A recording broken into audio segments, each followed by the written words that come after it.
Good morning. Well, I'm supposed to introduce two gentlemen here. Henrique Dubugras, everybody knows him in Brazil. He's the founder of Brex. I've known him since he was 14 or 15, and I actually tried to get him to go to Stanford, and he was accepted at Stanford. And after 6 months there, 6 months, yeah. he decided to quit. He had better things to do. I complained to him that, how about the money I lent you to go to Stanford? And, and he said, oh, I'm going to pay you in Brex shares. And I said, what price? Oh, $20 million. I said, but you don't even have an office.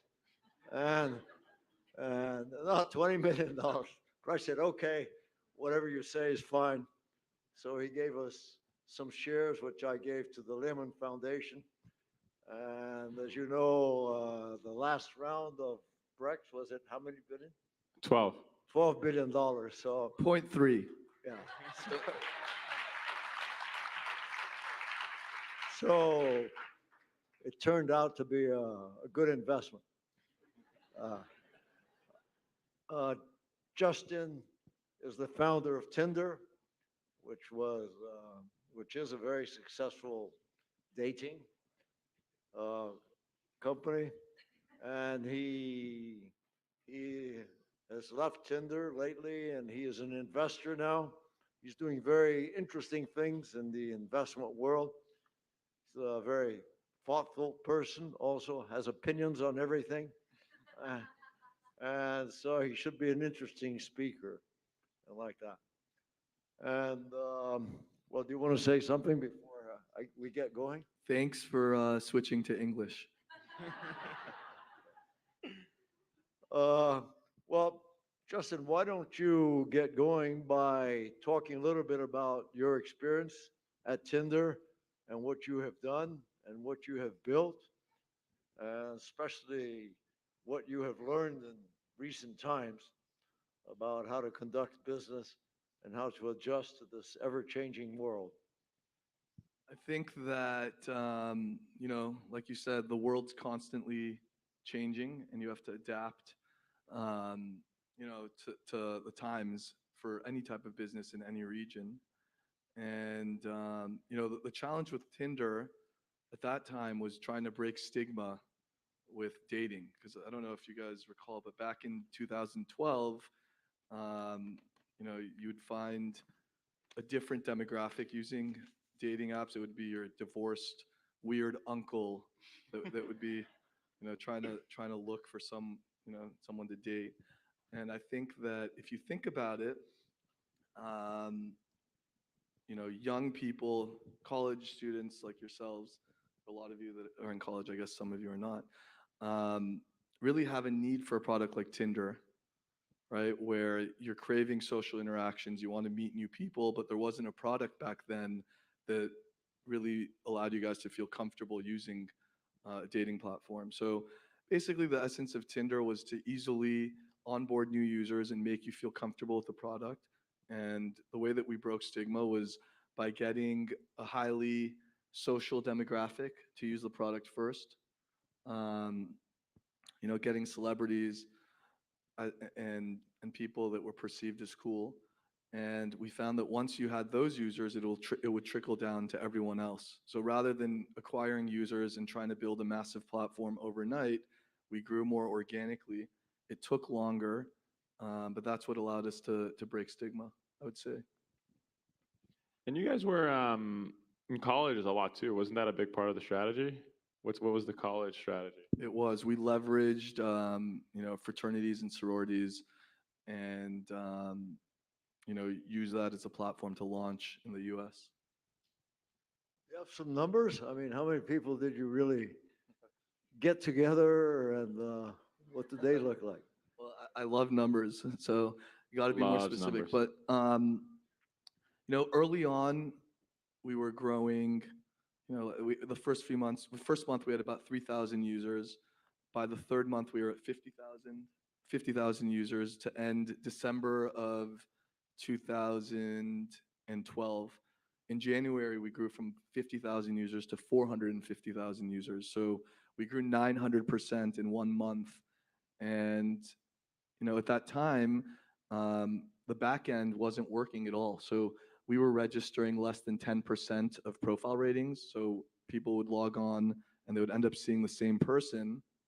And as a user, you'd think that that's because we ran out of people to show you, but it wasn't the case. We just weren't registering the action that you were taking. So it was a very scary time. I thought that was a feature. I got many shots of the same girl, you know? You only need one shot, Enrique. You found Laura, Enrique, you know. So Do you check on the success rate of your dating, and has it been have relationships improved because of you or not, or do?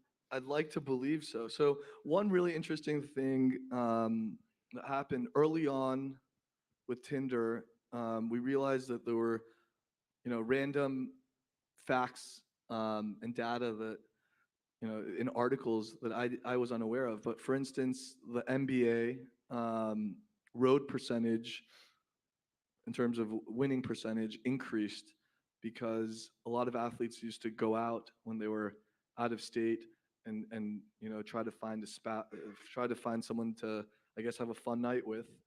And as a result of Tinder, they didn't have to necessarily go out and do the same thing. So the percentage of wins increased over time. Now, if you're asking to be more specific about you know, how people interacted with the platform, it was very interesting because early on, what we found was that males who were looking for females, so basically straight men, would say yes 80% of the time. They'd just be sitting there like, yes, yes, yes, yes, yes, yes, yes. And women, unfortunately, for men, for straight men, are way more thoughtful and, you know, don't just say yes to everyone. So the percentage was more like 8 or 9%, and they would say no to over 90% of men. Girls are always difficult. Yeah, yeah. And then we found that for gay men, it was actually, they were somewhere in the middle in terms of how you know, how specific they were in terms of what they were looking for, and it was around 35 to 40% of the time they would swipe right. So there's a lot of very interesting stats like that we learned. But yeah. Henrique, why don't you update us? Last time we spoke at a conference together, you were very much into remote office and permitting people to work everywhere and like that. And so what have you been doing lately, and how is the remote office working? Yeah, for sure. So, George, last time I was in this conference, actually, I think it was 2019. And if someone asked me what I thought about remote work, I said it's for people who don't like working. That was my standard response. And at Brex, we were like completely saying there's absolutely no way we're going to do remote working. It's impossible to build a culture. People are just going to not work, you know, or work in their underwears the whole day. Like, you know, like we're not into this. Like it's not going to be for us. You know, people who do it are jokesters. You know, a few years forward, we're now probably one of the first companies that actually announced that we're going to be remote first forever, and our entire company is remote. You know, first quarter of 2019, 100% of the people we hired were in the Bay Area. First quarter, you know, San Francisco Bay Area. First quarter of 2021, 73% of the people we hired were outside of the Bay Area, and 40% of the people that we hired were outside of any city that we had an office before. So more than 70 miles from like San Francisco, New York, Salt Lake City, and Vancouver, which is where we had offices before. Over 40% of our people already in a lot of different places. I think we hired a little bit over 50 people in Brazil already. We had people in almost all the states in the US. And I think we are extremely committed to remote work. And I cannot even imagine a world in which, at least for Brex, we went back to the office. So extremely bullish on it. And there was a lot of lessons, and I can probably talk the whole hour about, all the lessons. But I think that I would say, what is the biggest advantage and the biggest issue with it? The biggest advantage is just the amount of talent, right? Before, we used to cater and need to hire, for us, engineers, right? Like people who write code and product and design, like those are the people who are in scarcity, and we needed to hire a lot of them. It's very expensive. A lot of them didn't work that much. And so it was kind of really hard to hire, in the Bay Area. Now we're hiring all these people everywhere. The pool of talent increased so much that before it was like, hey, will we be able to hire 30 engineers this quarter? Now we just pick in a spreadsheet how many engineers we want, and they just magically appear. Because the size of the talent pool increased so much. There's so many amazing and talented people around the world that we were able to hire them and and do and they're doing a really good job. And then the next question that people asked, right, is, are the engineers in the Bay Area just better than the engineers in the other places, right? Because I think that's like a pretty like reasonable question. What I'll tell you is the following: they're not smarter, but because they have had experiences in companies who have seen scale and the best practices, they acquire these experiences and they are able to deliver much faster because they had these experiences. But at Brex, what happened is when you mix them up, so we hire an engineer in Brazil, 6 months after they're in Brex, they're producing the same or even more of a Bay Area engineer. So the mingling of and the teaching that comes from and the learning of the best practices that comes from having the kind of like best engineering practices, best product practice in the world with the rest of the world is very good. And I think that's like an extremely positive trend for the world, because what's going to happen is like, look, we're hiring these 50 people in Brazil. I hope they stay for a long time, but in tech, as you know, it's rare that people stay more than 5 years. And what they're going to do is they're going to go and they're going to start their own companies, right? Hopefully in Brazil. And they're starting their own companies in Brazil with all the knowledge they learned with Brex, with people from all these other companies that they worked from. And I think they're going to have a lot more chances of success because they learned the best practices and seeing what's happening there. So I think for the world, there's this just big generational thing that's going to happen in which the knowledge is now going to be going from a place where it's super concentrated in California to now the rest of the world. And companies are going to be able to be started anywhere in the world and still be very successful by learning from the best practices that Silicon Valley, at least in technology, developed over the last many years. That's on the positive side. On the negative side, there's one problem with remote that we still haven't solved, and I haven't seen anyone solving it, which is training out of college people.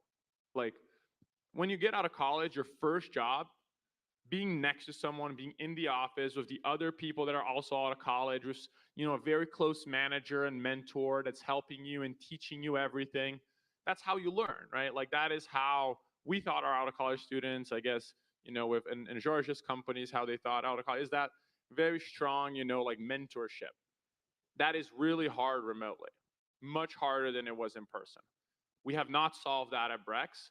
What happens is we just hire probably fewer out of college students because of that, which is an unfortunate circumstance. And but I think it's going to get better. I think, look, we're in the worst place of remote work than we'll ever be in our lives. This is like the worst it's ever going to be. 5 years from now, the more best practices are going to be invented, more companies, more tactics, more everything. So I think that there's a long way to go here, but that I would say is the downside that is unsolved, I would say, by remote today. So basically, you never want to work again? Henrique, why do you think people like Jamie Dimon from JP Morgan don't really believe that much in remote work and want people to come back to the office? Well, I think that, if you get somewhere like banking, right, where people are working 100-hour weeks, if you're working 100-hour weeks on Zoom, that's pretty hard. If you're working 100-hour weeks with your buddies in the office, ordering pizza at 1 a.m. and building stories, right, I think it's much easier to do. So especially, again, for this, I think JP Morgan is famous also for having this huge trainee program that then, they become the investment bankers and et cetera, et cetera. I think that's one.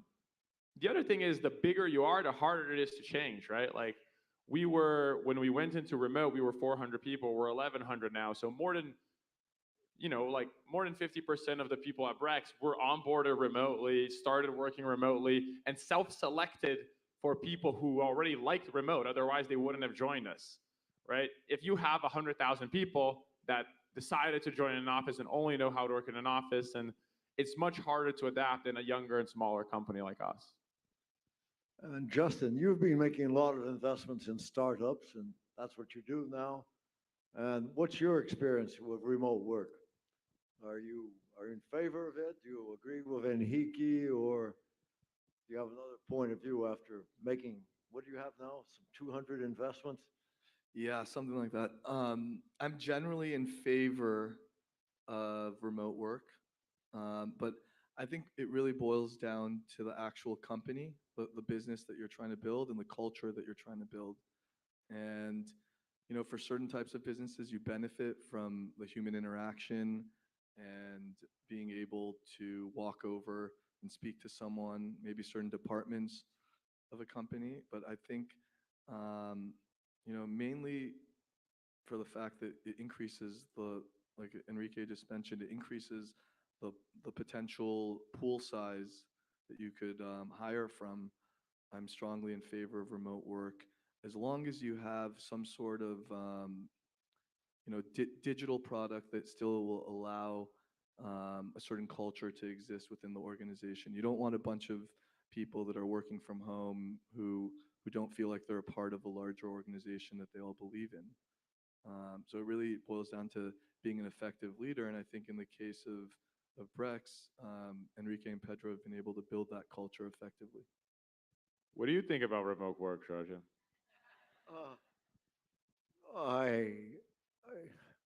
I like it for myself. But I'm on Zoom a lot these days, and whereas previously sort of had to be traveling all over and like that. So I think it's great. And I think it works for various types of companies. For others, it doesn't work. I think the training of younger people is a problem if you can't get them into the office and like that. But I think it's going to grow, keep growing, remote work. And eventually people will figure out the kinds of businesses that work well with remote work and those that don't. And,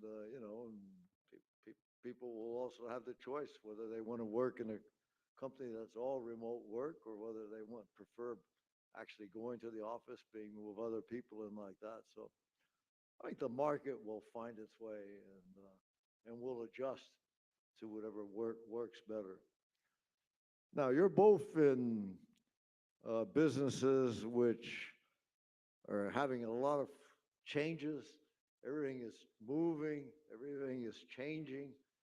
What are you doing to keep up with these changes? And what kind of culture do you want in your companies so that you can keep up with these changes? I'm interested in that because, we're in big companies, slow moving and like that, and we have to adjust. So I want to learn from you guys what you're doing to adjust and how you keep up with change. I can start, or if you want to start? I think that if I were to distill, one of my biggest mistakes over the last 5 years with Brex was reading too many business books. And I say that because you read all these business books and you come up with all these strategy frameworks, and they're beautiful, they're amazing. Oh my God, there's so much clarity in the strategy and how other companies do it and all of that.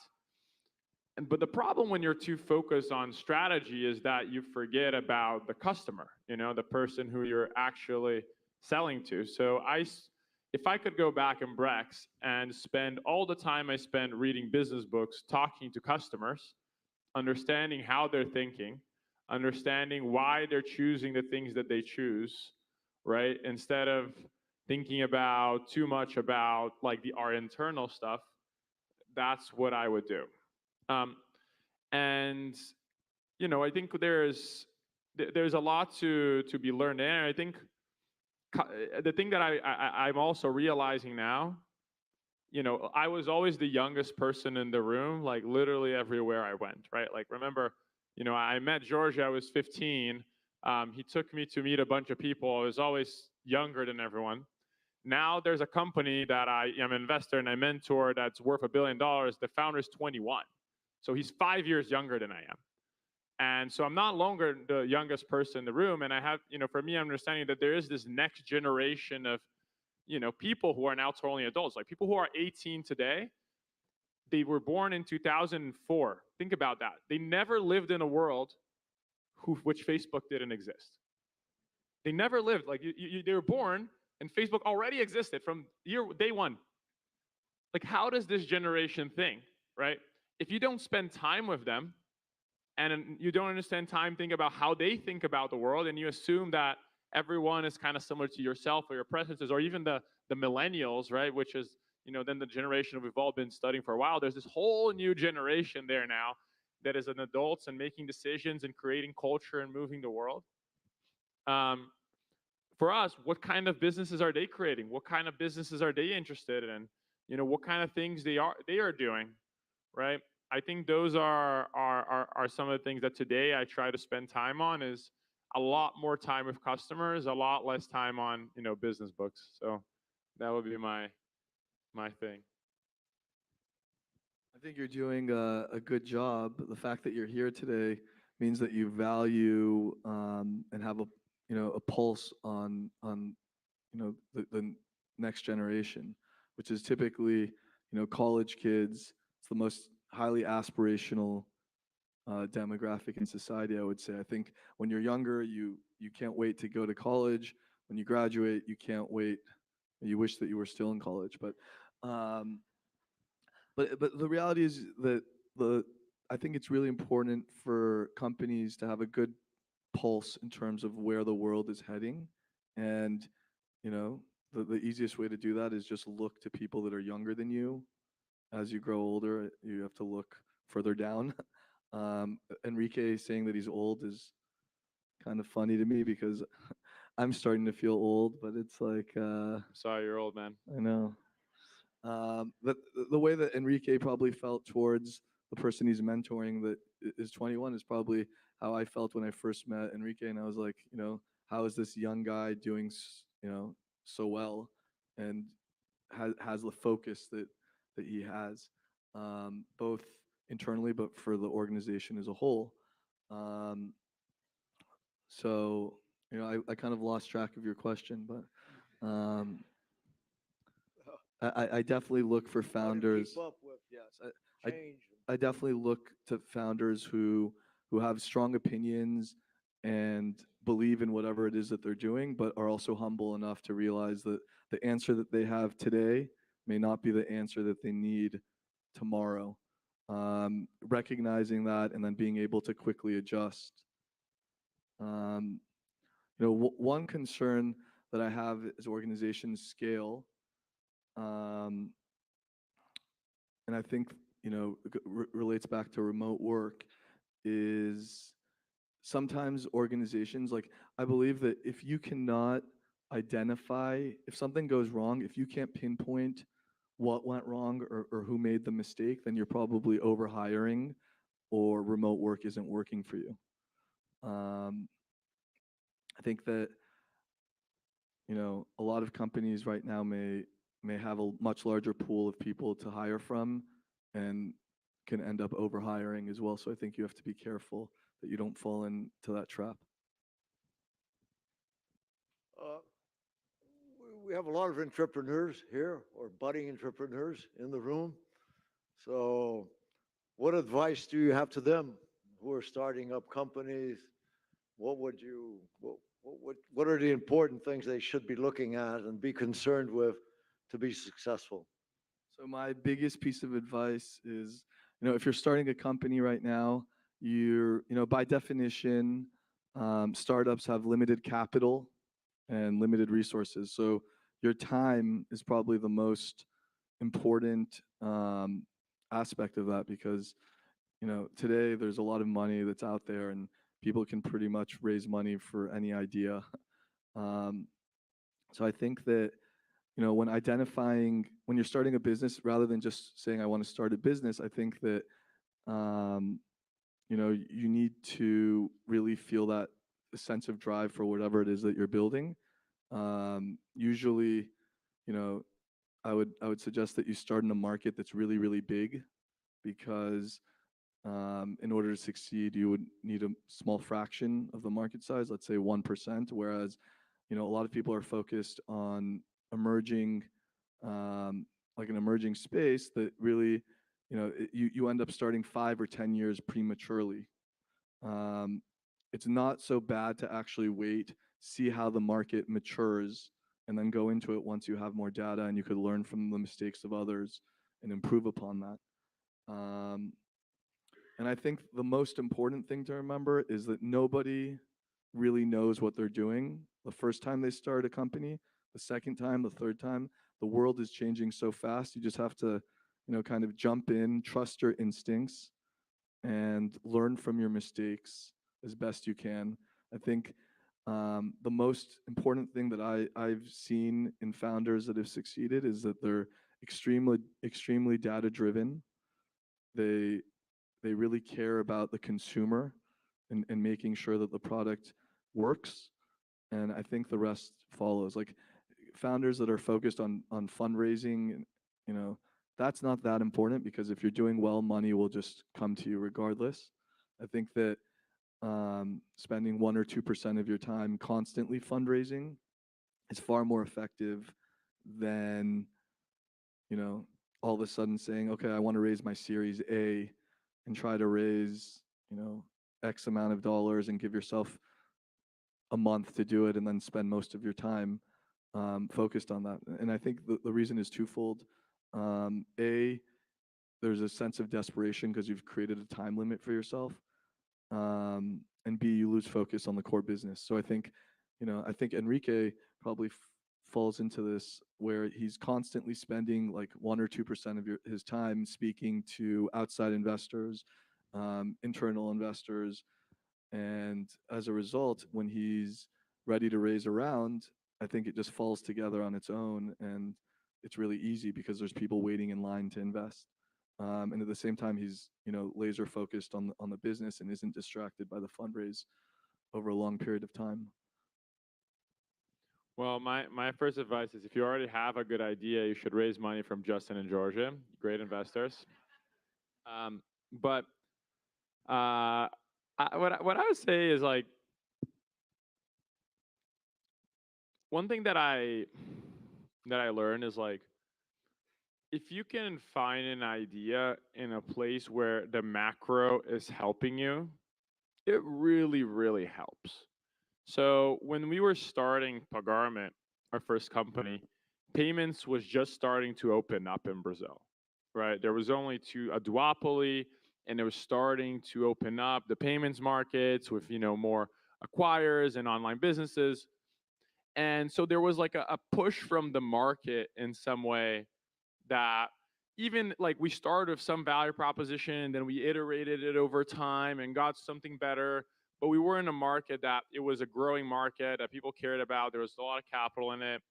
And I think fintech in general, right, was that over the last, 10 years or so. Like there's a lot of just general macro trends that were pushing fintech forward.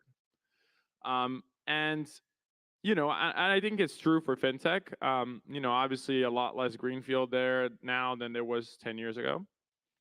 And I think that every moment in time, there's a few macro trends that are kind of going to help your business with everything, right? And I know it sounds like a little bit lame because like everything is AI today, everything is Web3, right? Everything is, NFTs. But the reality is a lot of talent want to join AI companies. A lot of talent want to join Web3 companies. A lot of investors want to invest in, these kinds of companies. So having being part of a broader narrative gives you a lot of flexibility in hiring and fundraising that will allow you to then pivot and change and have that ground space. So I wouldn't restrict myself just for that, but I would say if you can find an idea that you're passionate about in a place that is in a market that's growing and there's good momentum, I think it helps a lot. The second thing I would say is the best way to train to be a founder is being a founder.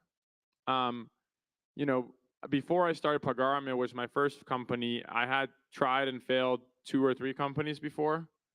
And then Pagarme, was an okay success. Obviously, Brex is much bigger. But I could never have done Brex without having done Pagarme. So I would say maybe the only other training to start a company is working at a small company that is successful. I think I invest in literally every single company that comes out of Brex employees because I do think that Brex was a great training ground for them, and they're gonna do super. I think a lot of them have a good chance of success. But I say other than that, the best way to train to start a company is just starting a company. Like try it, do it, iterate, fail. The next one, a lot of founders today are second or third or even fourth time founders before their company hit. So you just keep, and it seems like an overnight success. It seems like, oh my God, like it was just, how many companies did you try before Tinder? Like 1 or 2, right? Yeah, 1 company. So oh wow, Tinder is like this overnight success, but there's a company before it fit, same thing with us. So I would just start doing it, start trying it. There's this whole debate around college, which we probably shouldn't get into, but There's a new word that I learned today. What was it called? complexo de vira-lata. Vira-lata. So I think that Brazilians in general are extremely smart, highly family-oriented and warm people. And they have a perception of Brazil that is far more negative than I think the rest of the world. I think that people look at Brazil and they actually are amazed by the people, the culture, and also the economy. So 50% of Latin America. I mean, Brazil on its own is the same size as all of Latin America, the rest of Latin America, and also VC dollars. If you look at it, I guess more than 50% of the dollars are going towards Brazil. So I think the hardest thing is just deciding that you're actually gonna start a business. It's like writing the hardest paragraph to write in an essay or whatever or the first sentence is the hardest sentence. So it's like just dive in. Don't expect to have all the answers because nobody does, and anyone that tells you that they do is probably misleading you. So have the confidence to put the first step forward and walk and eventually run. I think that's the most valuable lesson that one can have when they're starting a business. I have a question for both of you. So whenever you meet an entrepreneur and you're deciding, should I invest, should I not invest in this person? What are the traits that you look for to make that decision?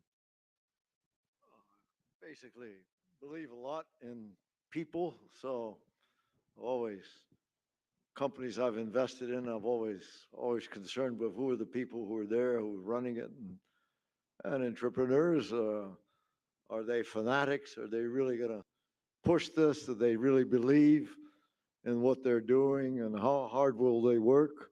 Will they be able to attract a good team to work with them and lead this team? And as you mentioned, is this a business that makes sense in the macro world of today? And does the business have potential? But basically, I'm more interested in the entrepreneur than the business itself. I look for a lot of the same things, especially when you're looking at an early stage company. Essentially, all you have is the founder, and there's certain things that you need to believe that they can effectively do. Being able to tell the story. Well, let's rewind.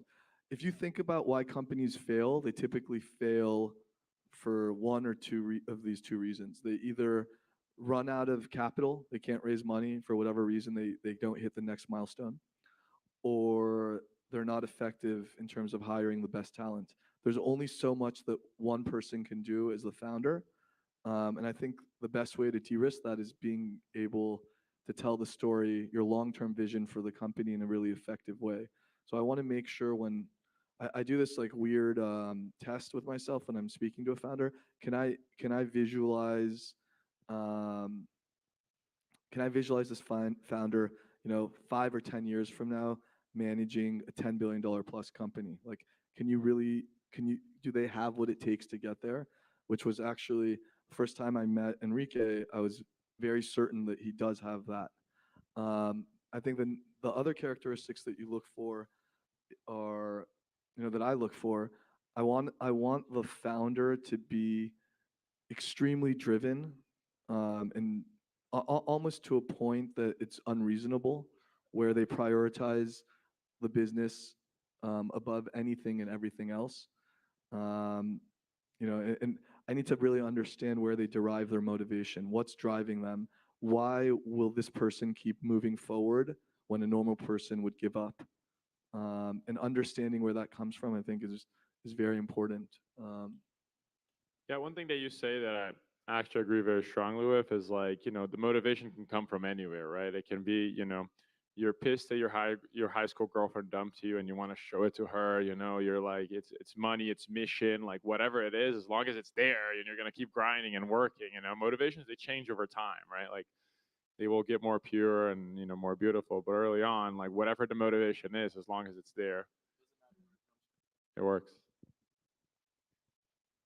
Okay, what are the macro trends that you see now that you would be very interested in following? And how do you see and how do you put virtual reality into those macro trends which you are interested in? So one macro trend that we've been discussing that's a part of this panel is remote work. I was lucky and fortunate because I actually already believed. I haven't had an office in over 5 years, so I can't blame COVID from for working from home. And sometimes my wife didn't like that I was working from home, but I think at this point it's socially accepted, so I think we're good. But there was a company called Deal, for instance, which was focused on remote work and being able to hire independent contractors internationally before COVID happened. I invested in this company years ago at like a $15 million valuation. And I think, what Henrique mentioned earlier in terms of trends, when there are obvious trends and there's a lot of money and talent that wants to work for those companies, they have a lot of positive momentum. And I think, in a very short period of time, that's now a $5.5 billion company that has the potential to be a $50 billion company, because they're really capitalizing on this trend where you can hire people anywhere. So that's something that that's a big trend that I'm looking at. But I also look at companies that are succeeding in the U.S. that I've invested in, or like for instance, Henrique and Brex. Early on, when I saw that Brex was working, I tried to find similar businesses in other regions, right? Because if you think about it, it's already a proven model that works, and there's certain territories that are either being ignored or companies like Brex will not focus on for years. So I invested in a company called Clara in Mexico, or Conta Simples in Brazil, which some of you may be familiar with, and then found in Southeast Asia called VoloPay. None of these companies are doing the exact same thing, and you can't expect to copy a business that works in the US or another region and have it work in that emerging market. So you need a founder that's extremely thoughtful in terms of their approach and product for that local region, both from a cultural standpoint and also a regulatory standpoint, especially when it comes to fintech.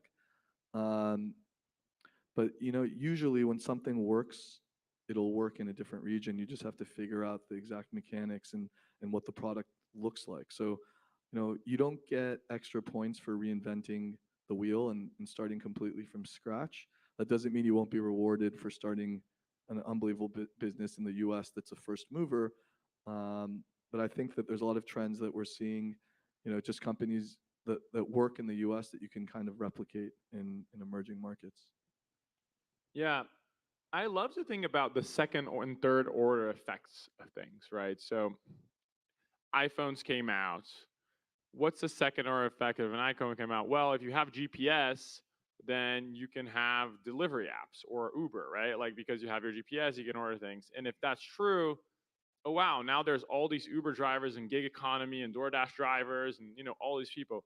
Okay, since they exist, now is this huge part of the economy and they're going to keep growing. What are the services we can provide to them, or what is going to change about the world if like 10% of our country's population is gig economy, right? So there's all these second and third order effects. So in terms of remote work, I think a lot about, and even going outside of tech, right? Just thinking a little bit about real estate is like, look, if you work in New York City and you have kids and now you don't have to commute to the office every day, where will you live? What are the real estate opportunities like a little bit further from the city that were underexplored before, right? Or if you are, I invested in a business recently around, no, sorry, I didn't invest, but I think Brex is a customer around like doing like automate offsites. Like in Brex, just in March, we ran 63 concurrent offsites. So 63 teams were meeting in March and doing offsites, like companies that automate and help that happen. So because of the macro trend remote work, what is going to change about the world? And what are the second and third order effects that happen because of that? And I think that's where a lot of the opportunity lies, because kind of like Justin said, like I think the people who are like, very early in the market, it may or may not work, but if they grind enough and that market grows, you grow with it.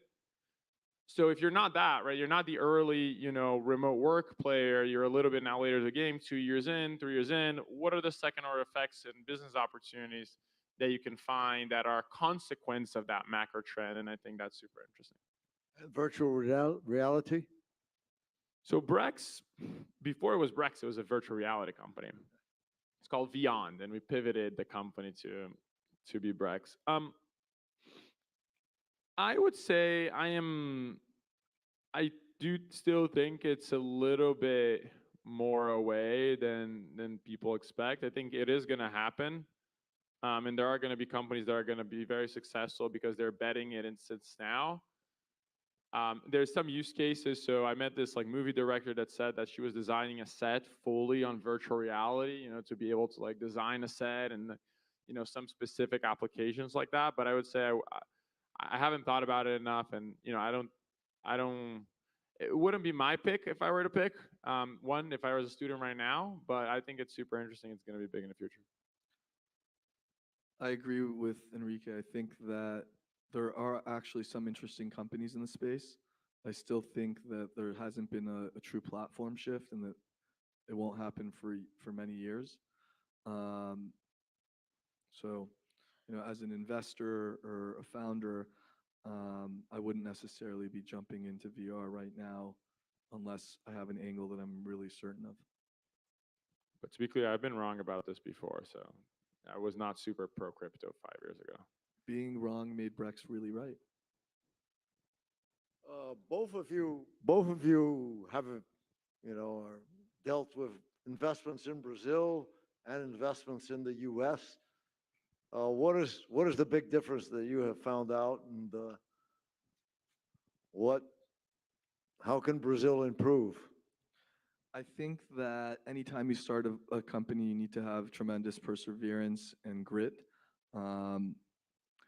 I think it's more true in Brazil because you have also a regulatory hurdle, like regulatory hurdles to get across, and there's certain challenges. Like from an outsider, Brazil is a very appealing market, but it's also, I think people are starting to realize it's a very difficult market to crack.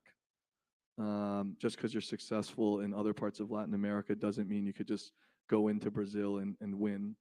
So I think being really thoughtful and understanding the Brazilian culture is extremely important when speaking to founders. So it's like it's much more challenging if someone moved to Brazil a couple of years ago and they're starting a company there.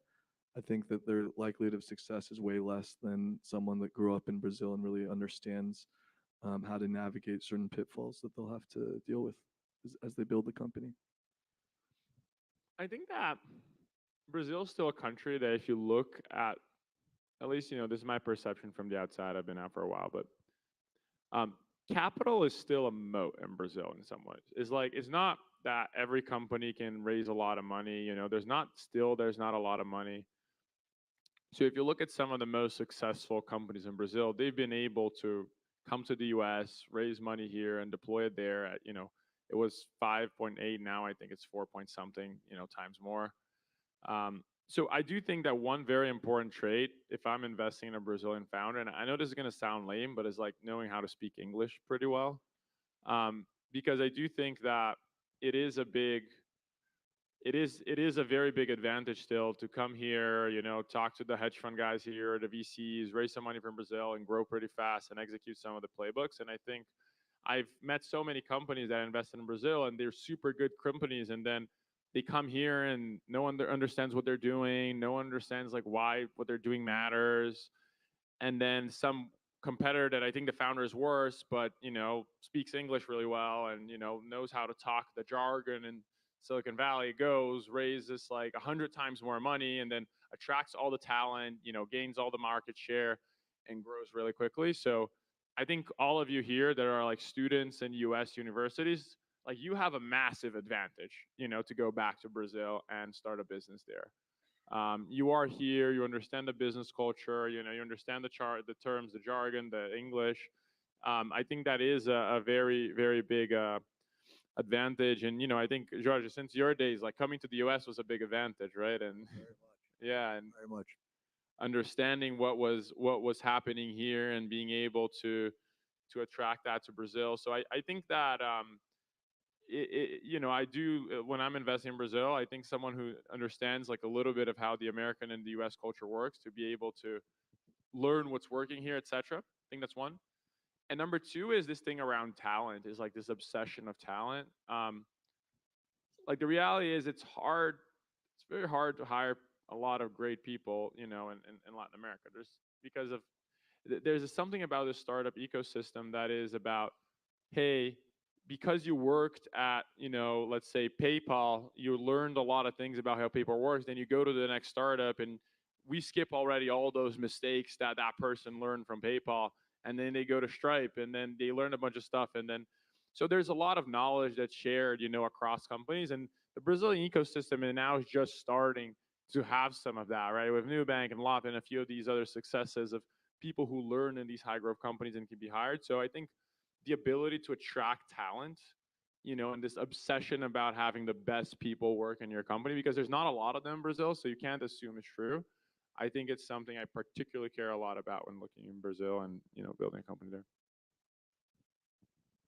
Both of you have been very successful. How do you deal with success, and what problems have you come across in dealing with success? I think the most important thing that I've learned is I'm generally extremely curious, so I never wanted to lose that. I constantly want to learn and improve, and I think that you could learn from anyone, regardless of what they're doing or who they are.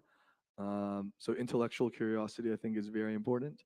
And then I would also say not taking yourself too seriously. There was a moment when I first had my first major liquidity, and I was at a meeting with someone, and I recall they were taking me too seriously almost. So I went to the bathroom and I kind of looked at myself in the mirror, and I'm like, "What's going on?"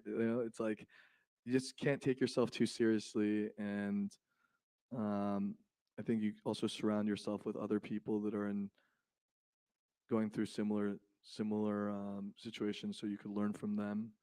and not necessarily try to adapt or make any major changes too quickly? I would say that for me, I think self-awareness is probably one of the most important things that you need to develop with success, because where you think that you're immune to some of the cliches that happen, right? Like you get too successful and then you think you're too smart or too good, right? And you're not wrong because you got it right so many times. And I think like understanding that not you're not immune to that.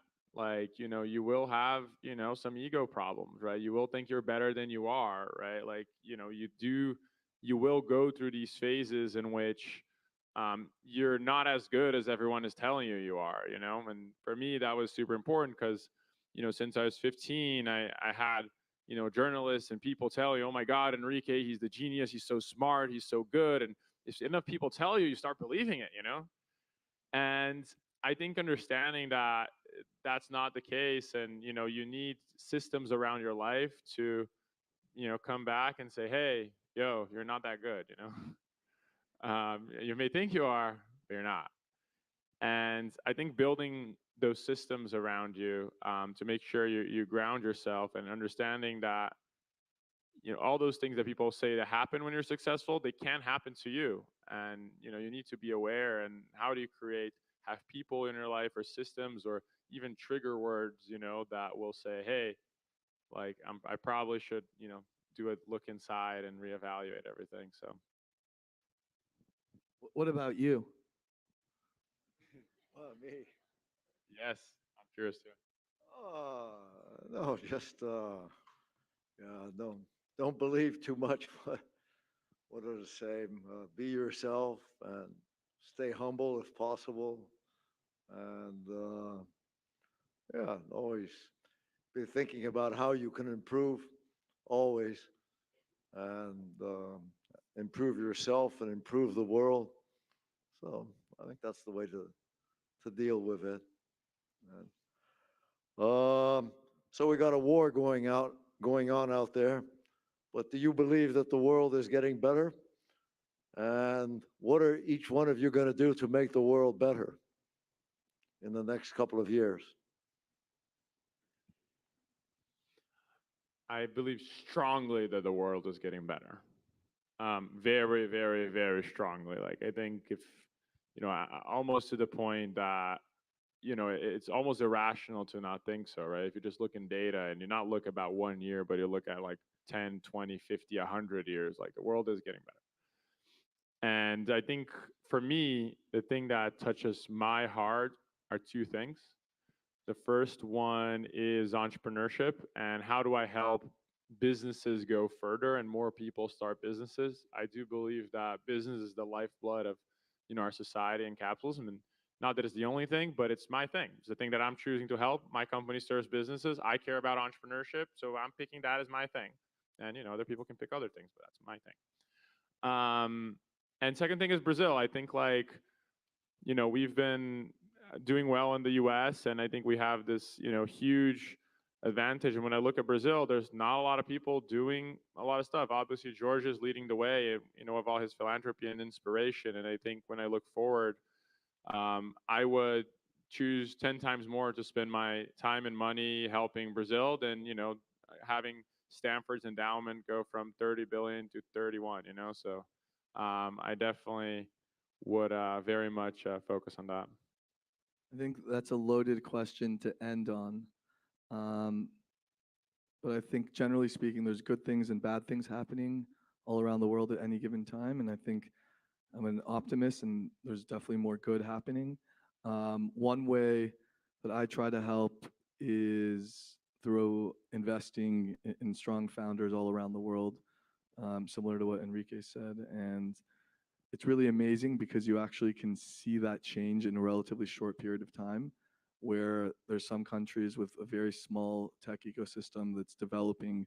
You notice it on a monthly basis, where there's new founders, friends of the founders that you've invested in that are starting new businesses and all that. And I think they really are making impact on on lives, especially when they can leapfrog and go from, one, basically skip something that they never had and go to the next thing that they could have. Now, I think that the answer to many of the world's problems are actually a lack of education and a lack of empathy. So I think that I'm more attracted towards helping, in any way I can in terms of educating, furthering education. And I think that today, especially with everything that's going on, it's really sad to see what's happening. And I've realized that the more you know about someone, if you really truly understand someone's life or upbringing or the way that they were raised, it's hard to lack empathy.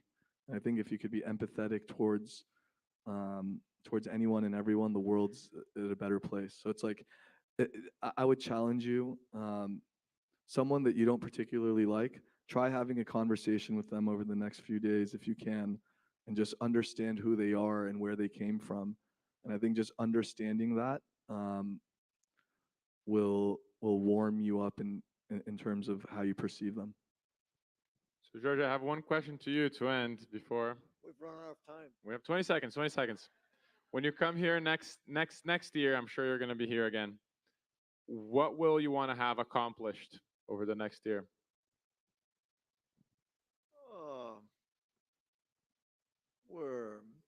We have an election going on in Brazil, and we'll have a new president. And my basic objective in Brazil is to try to improve education. And so getting ready to, we have a whole kit of how to improve education in Brazil. And I'm looking forward to the possibility of introducing this kit and the things we've been working on for years now, and actually make some headway in terms of improving education in Brazil, which I think is what the country most needs and what it's necessary for it to be successful over the next couple of decades and like that. So I think that's the main thing I'm looking for, and the things we've been trying to improve in education and get them really going and be effective in terms of making more Brazilians being able to participate in the economy or startups or even being competitive in the world like that. Well, we've run out of time. Thank you very much. And I wish you all the success in the world. And let's get out there and let's improve entrepreneurship, and let's improve Brazil with it, and let's get going. Keep going. Thank you. So much. Thank you, Georgie.